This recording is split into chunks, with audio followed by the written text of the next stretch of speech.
Good day and welcome back. We got another little project here on the wife's car. It's got a 2016 Chevy Equinox and the car did not start the other day.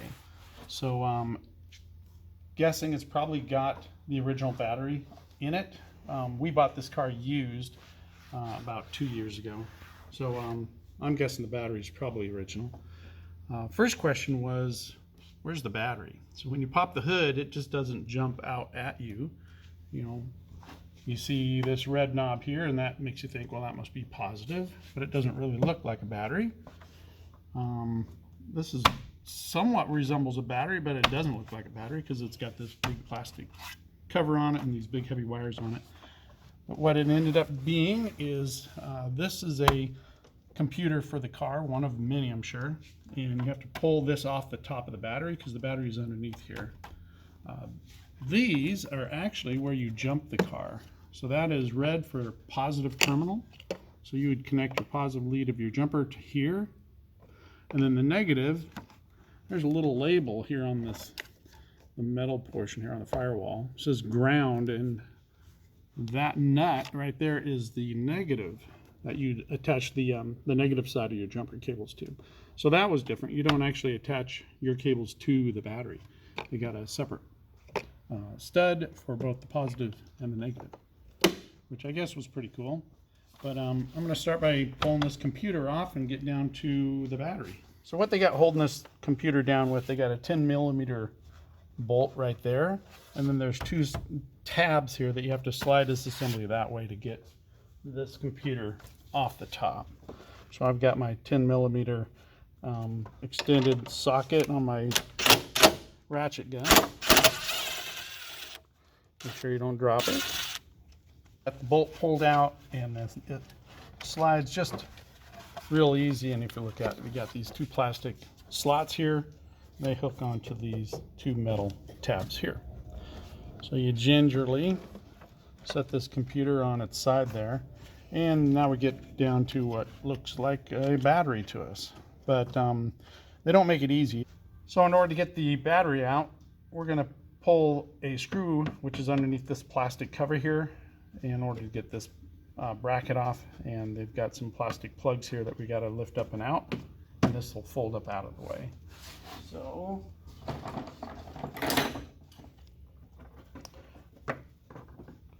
I like to hold down on the base while I pull the rivet up, and then it'll just work its way out.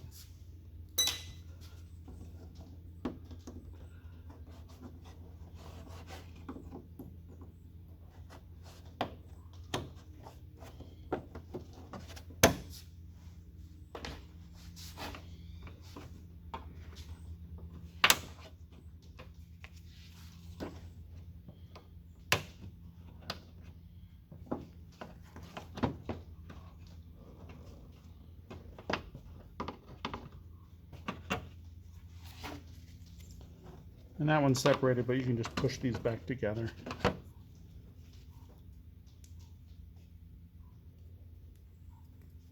Like that. And this thing's got a little tab here you have to sort of pop out. And that just sort of flips up. Isn't that clever? Then it exposes another 10mm right there. Don't drop it, don't lose it. And then it's got a longer nut on a stud there. I'm going to pull it all the way off. You could probably just loosen it and swing it, but since it's metal, I don't want it accidentally touching the negative side of the terminal once I disconnect it all.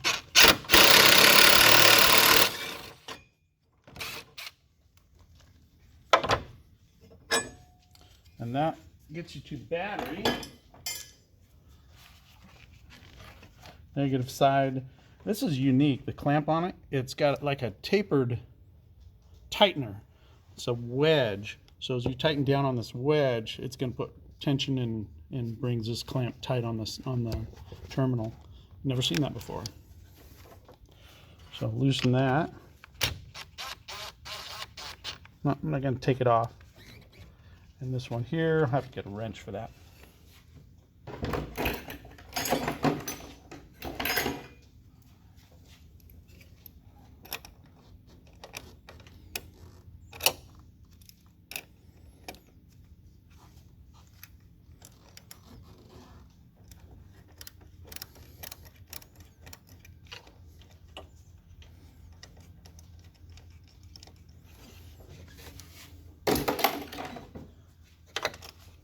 And you want to spread the clamp apart off of the terminal. You don't want to pull the positive off first. You always want to do negative first.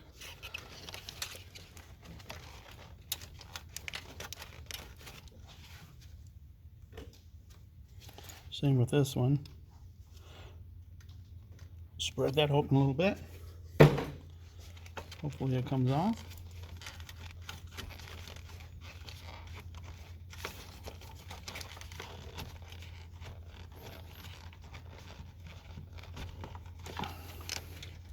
And they don't give you a lot of slack on these cables. These cables are really short.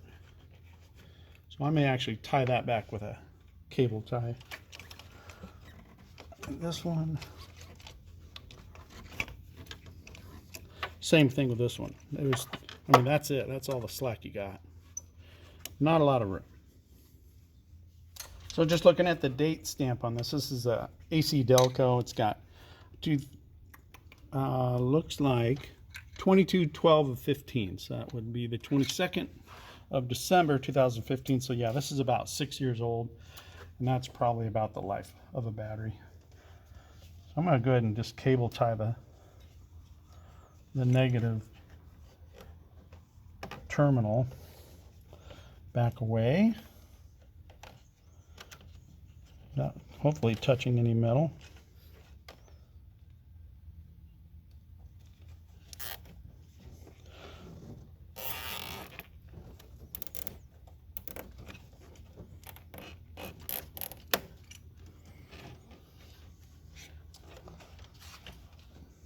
Off close to that stud. Keep an eye on that. This one, I think I can just pull that one out of the way. So I'm not sure why battery manufacturers do this, but this battery doesn't have a handle on it. So it's a real bugger to grab this thing to get it up and out of there, especially when you got to try to pull this terminal out of the way. So I got a little strap. They make factory battery straps that'll hook onto the battery and can lift up, but I don't have one of those, so I just made my own. Just a couple little aluminum angles that I bent. And there's a slot on the bottom of the battery. Pretty much every battery should have that. And you can hook these little aluminum clips on them. And I'll take my arrow puller from my bow. I'll pull this out of the way and see if I can lift this thing out of here.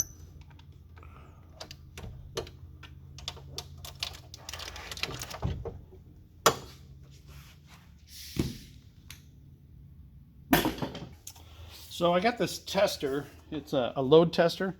It checks to see if the battery is okay, but it also puts a load on the battery to see if it is actually going to give you a charge when it's under a load. So I'm going to check the old battery just to see what it's doing. Should give me 12 volts, and it's giving me a little over 12 volts. And you hit this trigger, and then that puts a load on the battery. And if it's weak, it'll go obviously down into the weak. If it's bad, it'll go into the red. You base it on the cold cranking amps. This one is 485 cold cranking amps, and it's got an area there that you can see 200, 400, 600, 800 cold cranking amps. So you hit the trigger. Don't want to hold it for more than 5 or 10 seconds, but the needle will move over and tell you. So it's weak. It's a dead battery. Cool. So my new battery is an Everstart. It's from Walmart. I've read a lot of good reviews about Everstart, so I've been using them for quite a while on a lot of our cars. This battery for this car is an H5.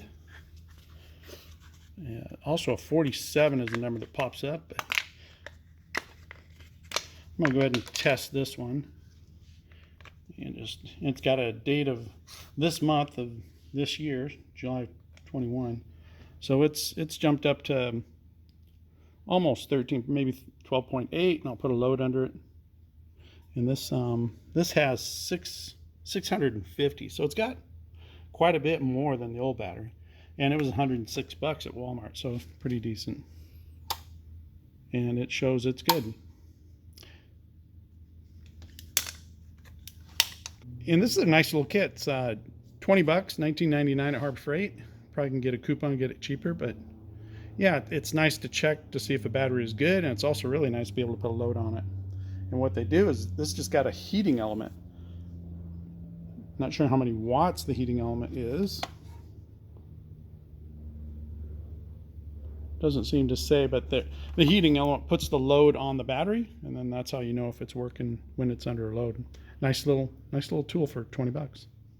So I hate to say it, but this is almost a two-person deal. You know, if you don't tie this back, you know, you've got to have one person hold that terminal back, or not terminal, the cable back, hold this cable back while the other person drops it in. So I'll see if I can do it myself with a cable tie on that one, and then just pushing this one back out of the way. See if I can drop that battery in there.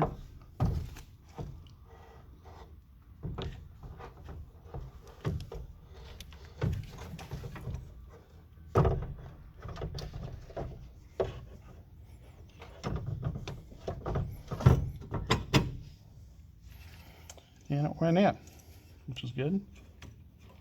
I'll cut this cable tie here, hopefully without touching any metal.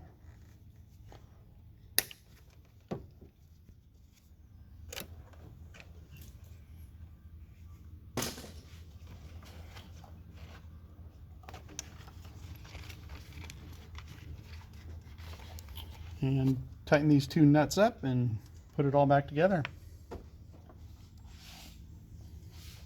I'll use my impact on this one. I'll use my ratchet so I can sort of feel how tight it's getting. But yeah, it's sort of cool. So that puts pressure down and on a wedge and tightens this up together. Unique.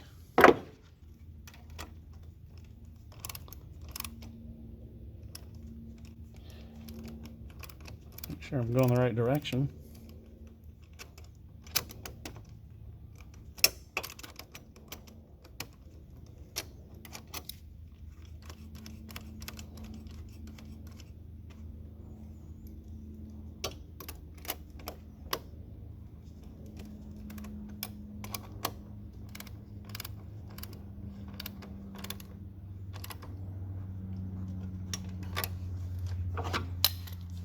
So before I put this on, I'm going to go ahead and check the charging system, because with this little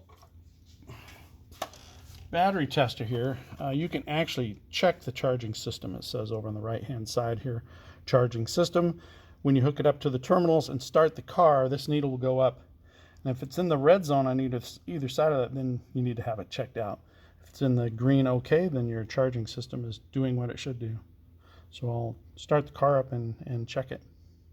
You know, since it's got this separate jumping terminals, I think I might try it on these two just to see, because you know, you don't want to have to pull the whole computer off each time you want to check it. So I'll pull that off and check it to those two studs, and I'll also check it with these terminals here.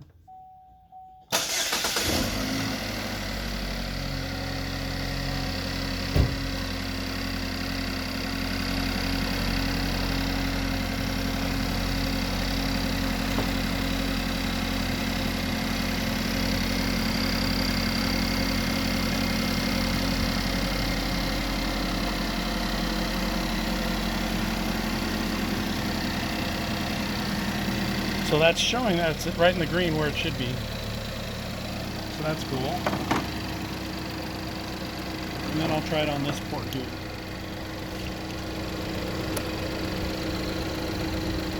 And see if it works.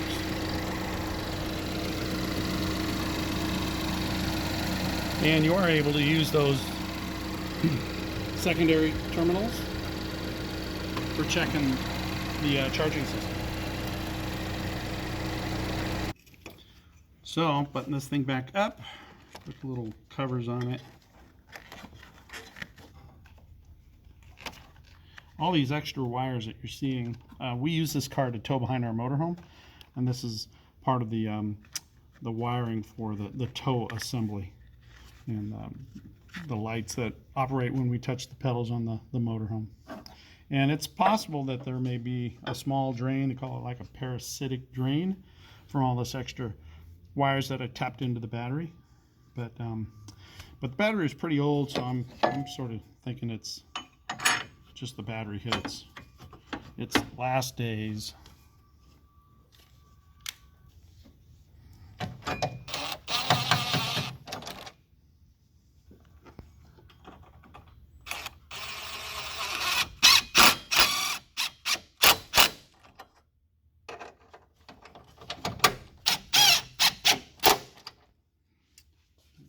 It for that.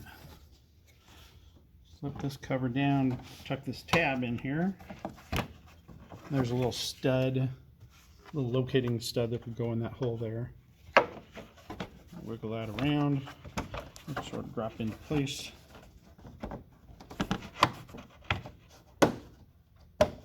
And put the little plastic rivets in there, plugs.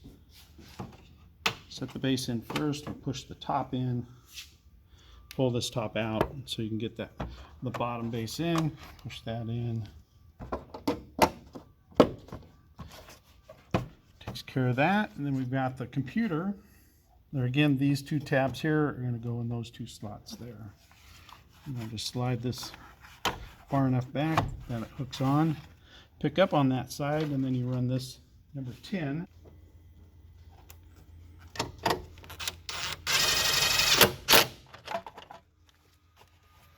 And that's it.